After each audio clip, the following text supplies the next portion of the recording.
कृष्ण की वाणी। बच्चे, जो तुम सोचोगे ना वो तुम्हें मिल जाएगा, वो तुम्हें मिल ही जाएगा मेरे बच्चे। जानते हो क्यों? क्योंकि तुम्हारी जो ज़ुबान है ना, जो दिन रात मेरा नाम जाप करती रहती है, दिन रात मुझे पुकारती रहती है, तो उस ज़ुबान के अंदर इतनी शक्ति आ चुकी है ना, तुम्हारे अंदर इतनी शक्ति आ चुकी है ना, कि अगर तुम जो सोचोगे, जो बोलोगे, वो हो जाएगा। तुम्हारे जहन में मैं बस चुका हूँ, तुम्हारे सोच में मैं बस चुका हूँ, तुम्हारे अंदर मैं विराजित हो चुका हूँ, तुम्हारे हृदय में मैं हूँ। तो तुम जो सोचोगे, जो करोगे, जो बोलोगे ना, वो हो जाएगा। ये मेरा आशीर्वाद मैंने तुम्हें दे दिया है, और ये मेरा विशेष आशीर्वाद है जो हर किसी को नहीं मिलता, जो तुम्हें मिला है। तुम मेरे विशेष बच्चे हो, तुम मेरे खास बच्चे हो।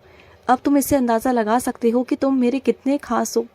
अगर मैंने तुम्हें इतना बड़ा आशीर्वाद दिया है, तुम्हें अपना आशीर्वाद दिया है इतना बड़ा कि तुम जो सोचोगे वो होगा, तो फिर डर किस बात का है तुम्हें? खुश हो जाओ ना कि मैंने तुम्हें इतना बड़ा आशीर्वाद दिया है। इस आशीर्वाद की खुशी मनाओ ना, इस कृपा की खुशी मनाओ। लेकिन हाँ, कभी इन चीज़ों का गलत इस्तेमाल कभी मत करना। कभी अपने मुख से किसी को गलत शब्द मत कहना, कभी किसी के लिए बुरा मत सोचना। अगर मैंने तुम्हें इस आशीर्वाद से नवाजा है ना, तो इस आशीर्वाद को ना एक अच्छे चीज़ों के लिए इस्तेमाल करना, अच्छे लोगों के लिए अच्छा करना, और अगर कोई बुरा भी हो ना, उसके लिए भी भला ही मांगना। उसकी सोच को पलटने के लिए मुझसे प्रार्थना करना कि हे कृष्ण, उसकी सोच बदल जाए, उसका मन बदल जाए, ये कहना मुझसे। लेकिन कभी इन शक्तियों का, इन चीज़ों का कभी गलत फ़ायदा मत उठाना, क्योंकि ये आशीर्वाद मैंने बहुत सोच समझ कर तुम्हें दिया। क्योंकि तुम्हारे अंदर ना बहुत नम्रता है, तुम्हारे अंदर बहुत प्यार है, तुम्हारे अंदर बहुत ममता है, और मैं जानता हूँ कि तुम बहुत प्यारे बच्चे हो मेरे। सबके बारे में अच्छा सोचते हो, सबके बारे में अच्छा ही करते हो, और अच्छा ही करोगे आगे चलकर। तुम मेरे बहुत बहुत प्यारे बच्चे हो, क्या ही बताऊँ तुम्हें मैं। और सुनो, जब रात को तुम सो जाते हो ना, तो मैं तुम्हारे पास आता हूँ। जब तुम थक जाते हो ना, तो मैं तुम्हारे पास बैठता हूँ, तुम्हारे सर पर हाथ फेरता हूँ। क्योंकि मेरा बच्चा पूरा दिन थक जाता है, पूरा दिन थक चूर कर सो जाता है, और फिर भी मेरा नाम जाप करता है, सपने में मुझे बुलाता है, रात को कहकर सोता है कि कृष्ण मेरे सपने में आ जाना। इतना प्यार करता है मुझसे, चारों तरफ उसे मैं ही दिखाई देता हूँ। अगर कुछ लेना होता है ना, तो भी कृष्ण के लिए, कुछ खिलाना होता है तो भी कृष्ण को खिलाना है, कुछ करना है तो कृष्ण के लिए करना है। बस उसकी ज़िंदगी जैसे कृष्ण पर शुरू होती है और कृष्ण पर ही ख़त्म होती है। इतना प्यार है तुम्हारे अंदर, इतना दुलार है तुम्हारे अंदर, तो फिर मैं तुम्हारे ऊपर प्यार नौछावर कैसे ना करूं, कैसे ना करूं, बोलो। मुझे तो तुमसे बहुत बहुत प्यार है, बहुत बहुत प्यार मेरे बच्चे।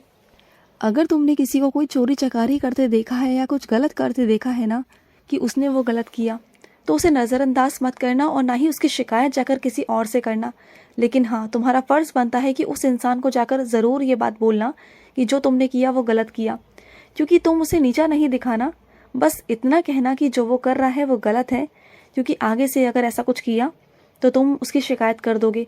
लेकिन पहली बार में उसे माफ़ कर दो, क्योंकि उसने जो किया वो किसी मजबूरी में आके किया। उसे तुम माफ़ कर दो, अभी के लिए माफ़ कर दो। लेकिन अगली बार से वो ऐसा ना करे, उसके लिए एक बार उसे गुस्से में हड़का देना, लेकिन उसकी शिकायत मत करना। क्योंकि उसने जिस मजबूरी में आके किया है ना, जिन चीज़ों के खातिर उसने किया है ना, वो चीज़ें उसे और परेशान कर देंगी। फिर वो और उसकी जो मजबूरियां हैं ना, उसे और आगे कुछ गलत करने पर मजबूर करेंगी। क्योंकि जो वो नौकरी कर रहा है ना, उस नौकरी से ही उसका कुछ घर चल रहा है। अगर तुम शिकायत करके उसे नौकरी से ही हटवा दोगे ना, तो शायद वो चीज़ें उसकी बिल्कुल बंद हो जाएंगी, और वो चाह के भी ना सही रास्ते से गलत रास्ते की तरफ भटक जाएगा। मैं ये नहीं कहूँगा कि वो बिल्कुल ही सही है, लेकिन वो कुछ जगहों पर गलत है। लेकिन अगर तुम शिकायत कर दोगे ना, तो वो पूरी तरह गलत होने में उसे वक्त नहीं लगेगा। उसकी मजबूरियाँ उसे पूरी तरह से गलत होने पर बिल्कुल भी ना उसे दबाव डाल देंगी, और वो गलत हो जाएगा। तो किसी भी इंसान को गलत राह की तरफ ढकेलो मत, बस उसे सावधान कर दो कि आगे से वो ऐसा ना करे। और सुनो, तुम जिस काम की शुरुआत करना चाहते हो, उस काम के लिए तुम अभी से इतना परेशान क्यों हो रहे हो, और ये क्यों सोच रहे हो कि होगा कि नहीं होगा? अरे तैयारी करो, अपनी तरफ से पूरी तैयारी करो। जब तुम जिस काम में खिलाड़ी बन जाओगे ना, उस काम में तुम्हें फिर कौन हरा सकता है, मुझे बताओ। अगर तुम ये सोचोगे कि कैसे होगा, क्या होगा, ये मत सोचो। देखो, कुछ चीज़ें तुम्हारी मेहनत पर काम करती हैं, कुछ चीज़ें मेरे आशीर्वाद पर निर्भर करता है। तो जब तुम्हारी मेहनत और मेरा आशीर्वाद दोनों मिल जाएंगे ना, तो तुम दुनिया को दिखा देना कि तुम क्या क्या कर सकते हो। आज जो दुनिया तुम पर उंगली उठा रही है ना, जो तुमसे ये कहती है कि तुम किसी लायक नहीं, तुम कुछ नहीं कर सकते, तो मैं ही तुम्हें खड़ा करके दिखाऊंगा। तुम्हारी मेहनत के दम पर तुम्हारी खुशियाँ, तुम्हारी चीज़ें वापस आएंगी और सब कुछ तुम अपने दम पर करोगे, अपने पाँव पे खड़े होकर करोगे। बस लग जाओ तुम, और इस तरीके से लग जाओ ना कि बस तुम्हें लगना ही है और तुम्हें करना ही है। दृढ़ निश्चय कर लो कि जीत तुम्हारी ही होनी है। पूरे विश्वास के साथ लग जाओ, मेहनत करो, दिल जी जान लगा दो, झोंक दो अपनी जान को ना, झोंक दो अपनी मेहनत को, 100% झोंक दो। फिर देखो उसके बाद तुम्हारी मेहनत और मेरा आशीर्वाद जब मिलेगा ना, तो कैसी शक्ति बनती है वो, कैसी ताकत बनती है वो। और ताकत बन के ना तुम्हारे पूरे घर में, तुम्हारे अंदर इतनी शक्ति देगी ना, तुम्हें इतना सकारात्मकता महसूस होगी ना कि तुम सब कुछ कर पाओगे। और महालक्ष्मी की कृपा है तुम पर, चिंता बिल्कुल मत करना। जो भी तुमने तिजोरी में रखा हुआ है ना, माँ लक्ष्मी का आशीर्वाद है तुम पर, उनका बहुत बहुत आशीर्वाद है। जो भी तुमने रखा हुआ है उसे एक बार अभिषेक कर कर दोबारा से रखना और माँ लक्ष्मी के आगे उनकी पूजा करना। समझ गए ना? जो भी है तुम्हारे पास, तुम समझ गए हो कि मैं किस बारे में बात कर रहा हूँ, जिससे तुम्हारे घर में बरकत आती है, जो तुमने अपनी तिजोरी में रखा हुआ है, मैं उस बारे में बात कर रहा हूँ। और सुनो, कुछ मेरे बच्चों के घर पर परेशानियाँ आ रही हैं, कुछ मेरे बच्चों के घर पर जाने अनजाने चीज़ें ऐसी हो रही हैं ना कि उन्हें समझ ही नहीं आ रहा।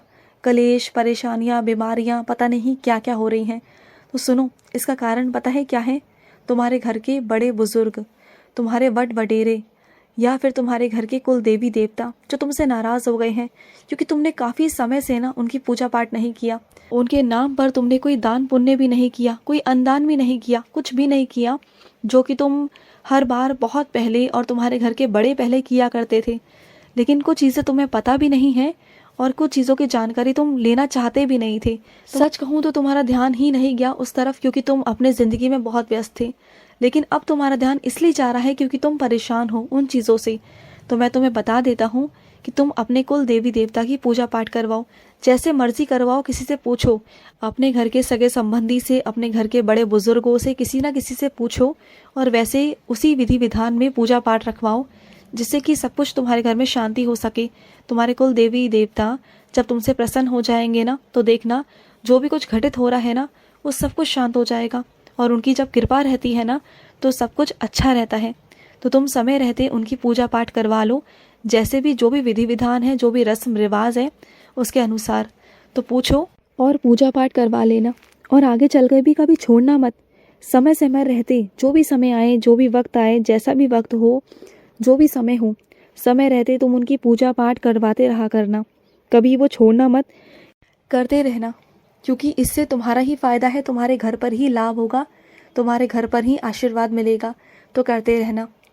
और सुनो, कुछ लोग ना तुम्हें सीधा सीधा कुछ समझा नहीं पा रहे हैं, कुछ वो घुमा फिरा के तुम्हें बातें कर रहे हैं, क्योंकि वो तुमसे सीधे सीधे अपने मन की बात नहीं कह पा रहे हैं।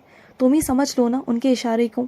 अगर वो कुछ घुमा फिरा के तुमसे बात कर भी रहे हैं तो समझो उनकी बातों को, क्योंकि वो सीधे सीधे तुमसे नहीं कह पा रहे हैं, झिझक रहे हैं, परेशान हैं तुमसे कुछ चीज़ों को लेकर, कुछ दुनिया की बातों को लेकर भी परेशान हैं। तो वो सीधे सीधे तुमसे नहीं कह पा रहे हैं, तुम्हें वो बताना चाहते हैं, लेकिन वो डरते हैं कि तुम्हें बता दिया तो तुम कैसे आगे से प्रतिक्रिया दोगे। वो डरते हैं तुमसे, इसलिए वो तुम्हें सीधे सीधे नहीं कह पा रहे हैं। कभी वो तुम्हें किस बहाने से कहते हैं, कभी तुम्हें कुछ इशारों से समझाने की कोशिश करते हैं, कभी बातों बातों में कहते हैं, और तुम्हें कभी कभी शक भी हुआ कि वो क्या कहना चाह रहे हैं। तुमने समझने की कोशिश भी की, लेकिन तुमने ऊपर ऊपर से टाल दिया, तुम्हें समझ में नहीं आई चीज़ें। लेकिन समझोगे तो तुम्हें सब कुछ समझ में आ जाएगा, और नहीं समझ में आए तो मुझसे पूछ लेना, मैं बता दूंगा। खुश रहो। आज का रात्रि कृष्ण संदेश समाप्त हुआ। जय श्री कृष्ण।